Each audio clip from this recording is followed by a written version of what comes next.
¿Qué tal, mis estimados y mis estimadas? Sean todos ustedes bienvenidos a esta segunda clase de la tercera unidad.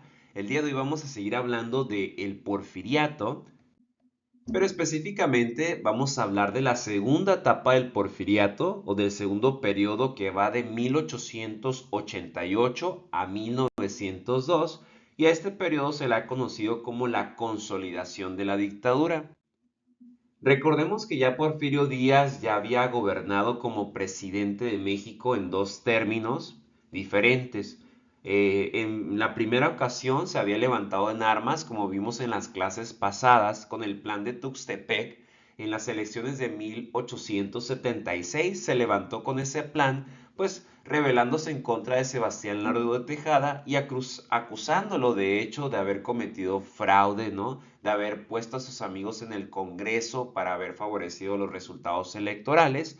Y en esa ocasión ahora sí va a triunfar ese intento de revuelta por parte de Porfirio Díaz y es entonces en 1876 que se convierte por primera vez en presidente y que gobierna hasta 1880. Sin embargo, habíamos mencionado que hubo una breve pausa porque en las elecciones de 1880 Porfirio Díaz no va a competir. De hecho, va a dejar que su compadre, el Manco González, Manuel González, que él ocupe la presidencia. Y de 1880 a 1884, si bien Porfirio Díaz no va a ser presidente de México, va a ser él quien controle los hilos detrás del poder, porque él es el que está detrás de la toma de decisiones, aunque el presidente era su compadre, Manuel González. Sin embargo, también mencionamos que en las siguientes elecciones de 1884, Porfirio Díaz va a volver a competir para ocupar nuevamente el cargo de presidente por segunda ocasión y de esa manera vamos a ver que va a gobernar de 1884 hasta el 88. Sin embargo, ahí ya es cuando vamos a ver que se le va a ver el colmillo a Porfirio Díaz y sus verdaderas intenciones y va a traicionar precisamente la causa con la que se había identificado con el plan de la Noria para rebelarse en contra de Benito Juárez y también con el plan de Tuxtepec. Recuerden que el lema de Porfirio Díaz al rebelarse en contra de tanto Benito Juárez como Sebastián Lerdo de Tejada había sido no reelección. Sin embargo, vamos a ver que ya este Porfirio Díaz para 1888 ya está buscando irse por un tercer periodo presidencial y poco antes de las elecciones de ese año, Porfirio Díaz como presidente hizo algo muy tramposo, utilizando al Congreso, que ahí recordemos que él tenía a sus amigos como miembros del Congreso, pues va a mover sus influencias para que el Congreso modifique la Constitución a fin de que fuera legal reelegirse como presidente todos los términos que él quisiera, ¿no? Ya sin ninguna clase de límite. Entonces me imagino así a Porfirio Díaz como en esta escena icónica de Star Wars donde el Palpatine ejecuta la Orden 66. Así me imagino a Porfirio Díaz dándole la orden al Congreso de modificar la Constitución para poder reelegirse. Ha llegado el momento. Ejecute la Orden 66. Entendido, Milo. Entonces, una vez que Porfirio Díaz modifica la Constitución, pues ya se va a mantener en el poder sin interrupción hasta que llegue la Revolución Mexicana de 1910. Y no solo él, de hecho, va a permanecer en el poder, sino que también los secretarios de Estado, los funcionarios públicos como los gobernadores, también como son sus aliados y compadres, van a proceder de la misma manera que Porfirio Díaz. Porfirio Díaz también les va a permitir que los otros funcionarios públicos que son allegados a él y por así decirlo, pues colaboradores de su régimen porfirista, pues a ellos también los va a dejar que se mantengan en el poder sin interrupciones y que se reelijan sin pausa. Entonces vamos a ver como en este meme, que al final de cuentas para 1910 lo que vamos a tener es un México que es gobernado no por una juventud política joven, fresca, sino más bien por ancianos. O sea, era un gobierno que para 1910 estaba compuesto en la mayor medida por gente ya anciana, casi de la tercera edad. De hecho, o sea, vamos a ver que, por ejemplo, para 1911, cuando ya triunfa la revolución de Francisco y Madero y ya quitan a Díaz del poder y lo mandan al exilio, un dato curioso es que ya Porfirio Díaz tenía 81 años. Entonces, para que se den una idea, la clase política mexicana va a ser una clase política vieja y desgastada y con ideas pues ya algo anticuadas. Uno de los lemas con los que más se va a identificar el gobierno de Díaz, que se le va a reconocer mucho, es esta frase icónica de él que va a ser poca política y mucha administración. Es la frase que resume el gobierno de Porfirio Díaz en este periodo de consolidación.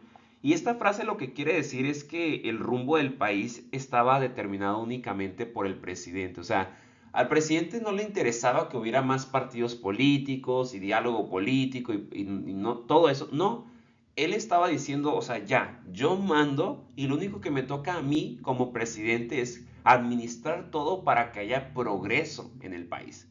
Ya eso de que haya partidos y que votaciones, eso de la democracia, esa parte ya no interesa. Lo que interesa es que yo como presidente administre todo para llevarnos al progreso económico.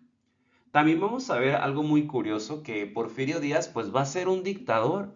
Y como es un dictador, por un lado porque pone a sus allegados ya sea en el Congreso, en la Cámara de Senadores o Diputados, o porque selecciona a sus amigos para ser los gobernadores de las diferentes regiones del país, pues tiene mucho sentido que pues la relación entre el presidente Díaz y el resto de estos funcionarios, en resumen, va a ser como en la siguiente escena. ¡Gum!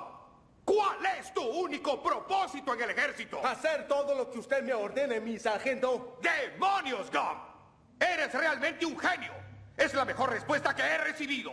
Tu cociente intelectual debe ser de 160. ¡Eres realmente una maravilla, Gum! O sea, lo que estamos viendo es que Porfirio Díaz va a centralizar el poder y va a esperar que todos los funcionarios, como es un dictador, le obedezcan sin ninguna clase de cuestionamiento para lograr su objetivo, ¿no? O sea, estamos hablando de un gobierno autoritario.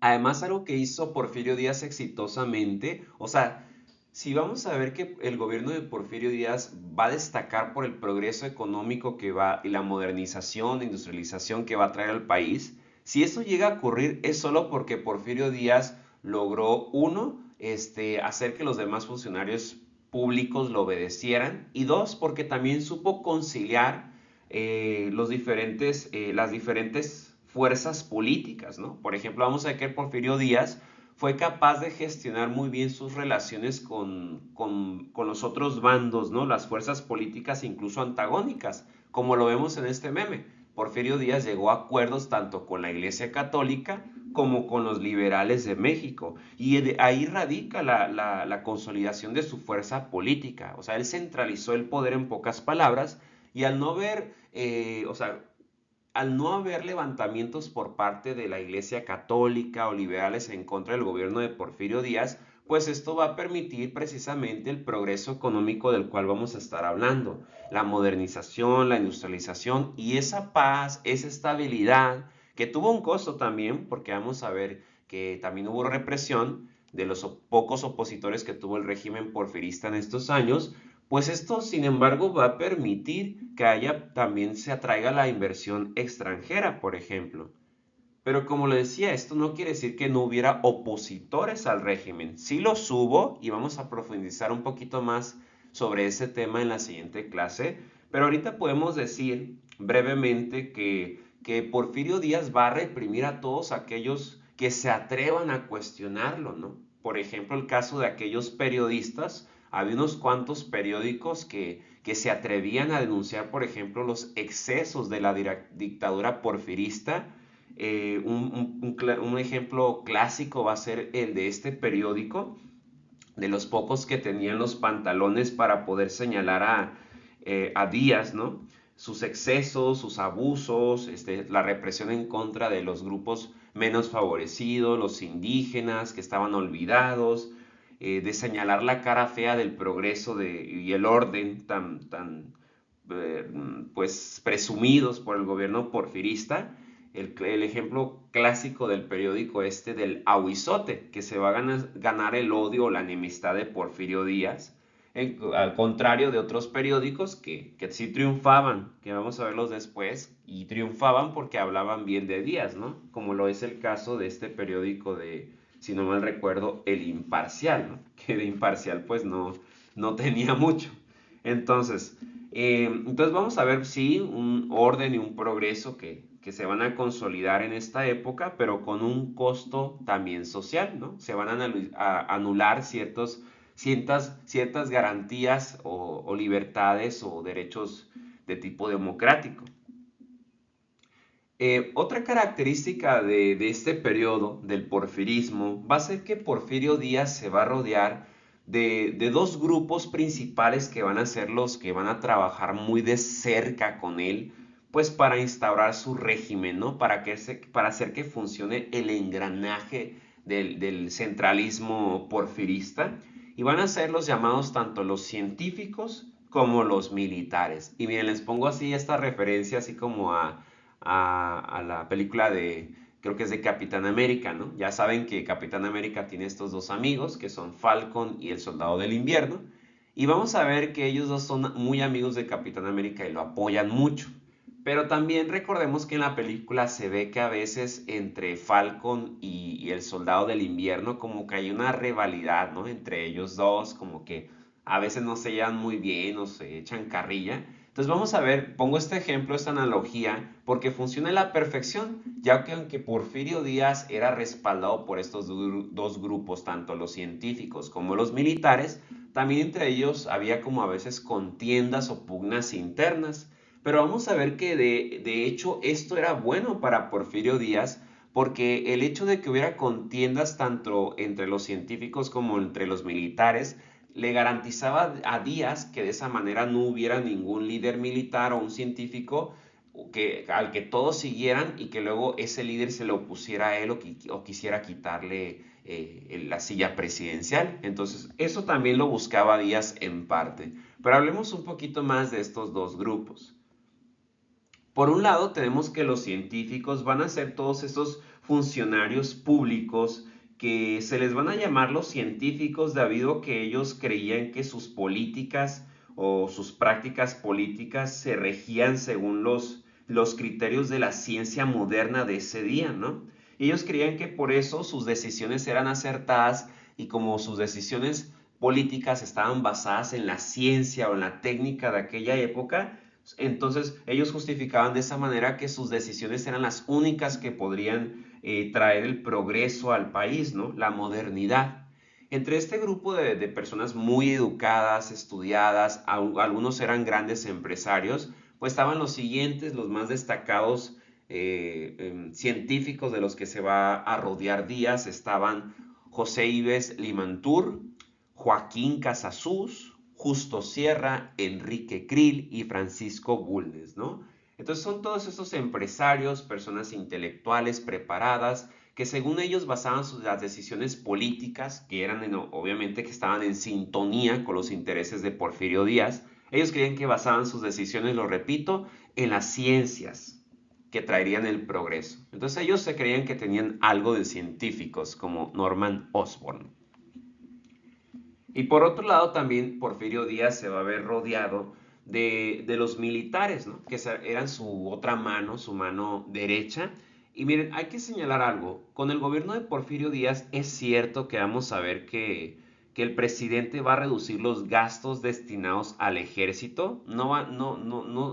Ya no es la época al principio del gobierno del México independiente, donde habíamos visto que la mayoría del dinero que ingresaba al erario público se destinaba para el ejército, que antes se entendía porque México en los primeros años de su vida independiente corrió mucho riesgo la amenaza de que España la volviera a reconquistar o que la invadiera Estados Unidos o Francia, etc.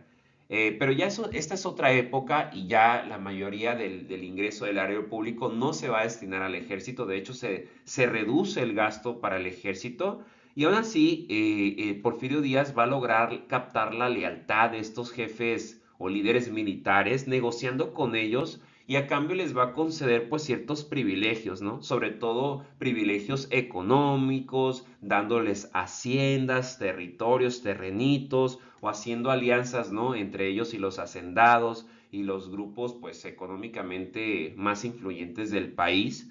Y sin embargo, Díaz, pues ya les dije que él procuraba que específicamente con el grupo de los militares, a él le convenía que hubiera pugnas entre los mismos militares que lo apoyaban para que ningún militar se le pusiera al tú por tú o que lograra captar toda la atención o más seguidores que los que tenía Porfirio Díaz. Y miren, y existía ese riesgo porque no se les olvide que estos militares pues durante el porfiriato ellos reclamaban cierto papel importante en el gobierno porque ellos justificaban sus aspiraciones políticas recordándole pues al pueblo y a Porfirio Díaz que ellos habían jugado un papel clave, ¿no? Al defender al país ante la invasión o intervención francesa de Maximiliano.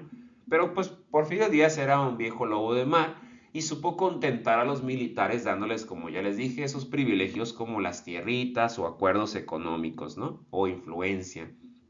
Entonces vamos a ver que esos son los dos grupos de los que se va a rodear. Porfirio Díaz, científicos, militares, oligarquías políticas.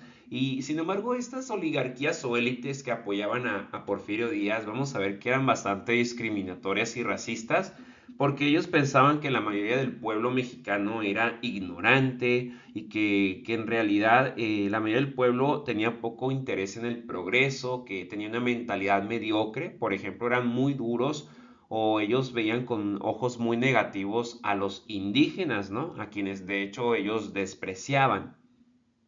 Y sin embargo, lo que no vamos a poder negar es que durante ya esta época, esta segunda etapa del porfiriato, ya se empieza a ver reflejado ese progreso económico, porque vamos a ver que incluso el paisaje o el territorio comienza a ser transformado. Vamos a ver que el paisaje poco a poco, a partir de estos años hasta el siglo XX, va a ir cambiando de ser un paisaje completamente rural a un paisaje más urbano. Es decir, que vamos a ver no solo por un lado que muchas ciudades se van a modernizar, se van a industrializar, es decir, les va a llegar el alumbrado público, eléctrico, el transporte, el ferrocarril, etcétera, o se van a construir mejores y más bonitos edificios, sino que además vamos a ver que nacen nuevas ciudades en todo el país precisamente porque por la actividad económica, ¿no? Porque se van creando nuevos centros mineros, fábricas o rutas de ferrocarriles. Entonces vamos a ver un paisaje cada vez más urbano y algunas ciudades del país se van a modernizar e industrializar bastante en este periodo, como lo van a hacer la Ciudad de México, Guadalajara, Monterrey, Puebla y Veracruz, que van a ser de las más grandes ciudades de la época. Y sin embargo, vamos a ver que, volviendo al tema del progreso y de la élite política, vamos a ver que muchos empresarios, que son los que procuran que México se modernice, como los científicos, como este Enrique Krill, que era uno de los grandes empresarios del tiempo de esta etapa del porfirismo, vamos a ver que, como les decía, que tiene una mentalidad discriminatoria en contra del propio pueblo mexicano o los indígenas. Y lo que ellos pensaban es que para que hubiera más progreso en el país, por ejemplo, en el ámbito de la agricultura, paréntesis, un dato importante es que la agricultura va a ser el sector económico que no avanza tan rápido como otras como la minería o los ferrocarriles o las fábricas. La agricultura va a batallar un poquito más en ir progresando, la agricultura tanto para consumo interno como para exportación. Y sin embargo, había empresarios que creían que para que hubiera progreso en la agricultura, en otros ámbitos, era necesario fomentar la migración extranjera y sobre todo la europea, ¿verdad? Porque había una cuestión en aquella época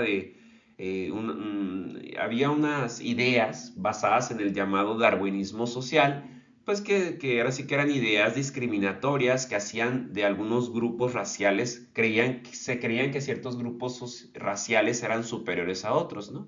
Entonces, en ese sentido, siguiendo esas ideas del darwinismo social, hubo empresarios como este de los científicos Enrique Krill, que llegaron a decir unas barbaridades, ¿no? Cosas que ahora nos resultarían pues escandalosas, como ese empresario mexicano que llegó a asegurar que 100,000 inmigrantes europeos valían más que medio millón de indios mexicanos, ¿no? O sea, si él dijera hoy en día algo así, si le hubiera tocado vivir en redes sociales a este señor y hubiera publicado eso en redes sociales, muchos le hubieran puesto el emoji de payaso, ¿no? Entonces vamos a ver eso, que pues es que miren, esas eran las ideas en boga, lo repito, basándose en el darwinismo social.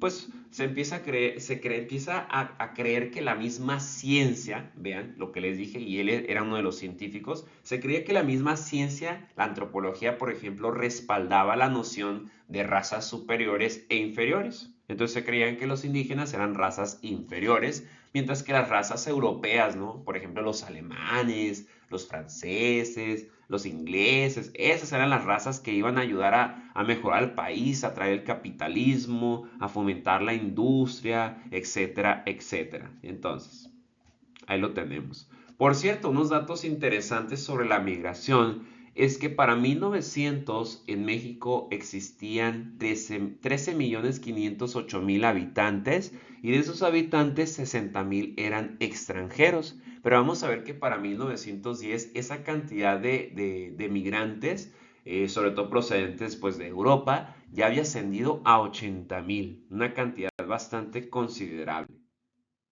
Entonces, así que, lo repito, en las palabras de Enrique Krill, la mayoría de los mexicanos le diríamos o le responderíamos con esta referencia de Mushu en Mulan. ¡Se acabó!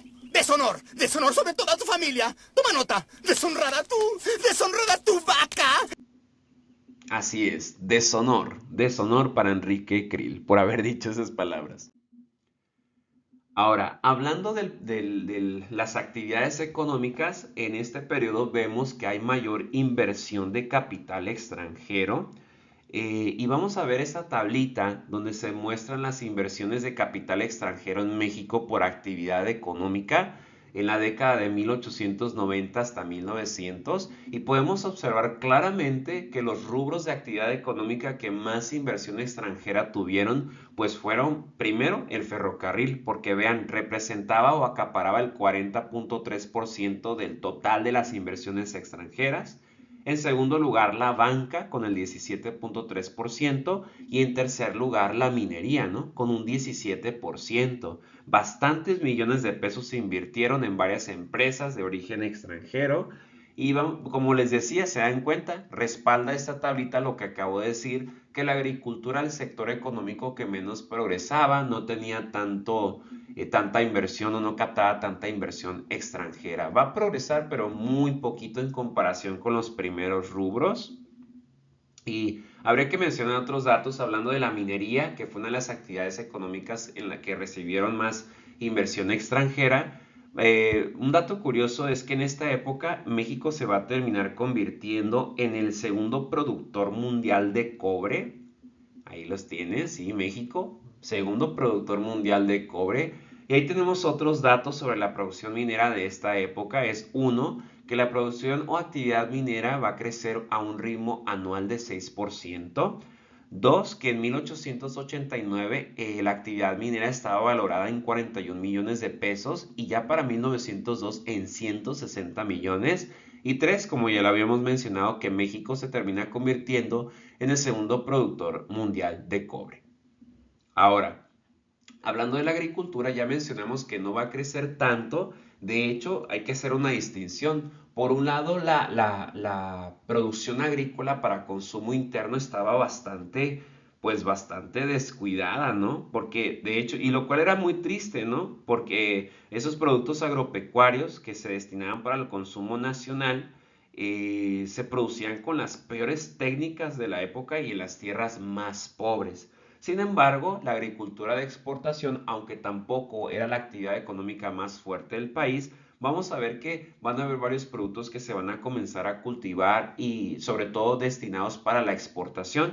Los tres productos agrícolas que fueron más rentables para la agricultura de exportación van a ser uno, el café, 2, el hule, y 3, que ya lo habíamos mencionado en la clase pasada, sobre todo en la zona de Yucatán o el Golfo de México, el famoso enequén o el oro verde, que ya mencionamos que sus fibras se utilizaban sobre todo para crear sacos, cuerdas, hilos, cordones, etcétera, etcétera. Y finalmente, habría que señalar que en este periodo también va a llegar el ferrocarril, ya hemos hablado de él, pero aquí vamos a ver que se van a instalar más vías férreas todavía. De hecho, ya para 1902, México le había concedido cerca de 150 millones de pesos a 44 compañías ferroviarias que construyeron hasta 15,000 kilómetros de vías. Entonces ya crece, todavía se establecen más conexiones férreas en el país. Hay un importante desarrollo en los transportes que conectan las principales ciudades de México, pero además estas ciudades se van a ver conectadas no solamente por el ferrocarril, sino por otra cosa que va a ser el telégrafo. O sea, se van a ver comunicadas también por el telégrafo. Y todo esto, pues la llegada del telégrafo, del ferrocarril, lo repito, va a ser solo posible gracias a la inversión extranjera. Mencionaré un dato muy importante, un dato curioso, es que para 1900 la red telegráfica ya era abarcaba unos 70,000 kilómetros, que eran unos 40,000 más que 12 años antes. Entonces lo repito, las principales regiones urbanas del país se pusieron ya en contacto permanente gracias a la inversión extranjera. Y bueno, esto sería todo por el día de hoy. Espero que les haya gustado y nos vemos la siguiente clase. Me faltó mencionar aquí que algunas de las ciudades más importantes, algunas de las ciudades más importantes que van a ser conectadas precisamente tanto por el ferrocarril como por el telégrafo o los medios de transporte y de comunicación, pues son estas que ustedes ven aquí. Vemos que las ciudades más pobladas van a ser Ciudad de México y Guadalajara, que eran de las pocas ciudades que contaban entre 100,000 a 500,000 habitantes, mientras que las que ustedes ven con puntitos verdes, como son Monterrey, San Luis Potosí, Guanajuato, Puebla, son término medio porque eran ciudades que ya contaban con entre 50,000 a 100,000 habitantes, y las que ustedes ven con puntitos azules son ciudades que apenas están creciendo, que apenas están naciendo en el país y que contaban con una población de entre 500,000 hasta 50,000 habitantes. Y ahora sí de verdad, con esto terminamos y nos vemos en la siguiente clase. Adiós.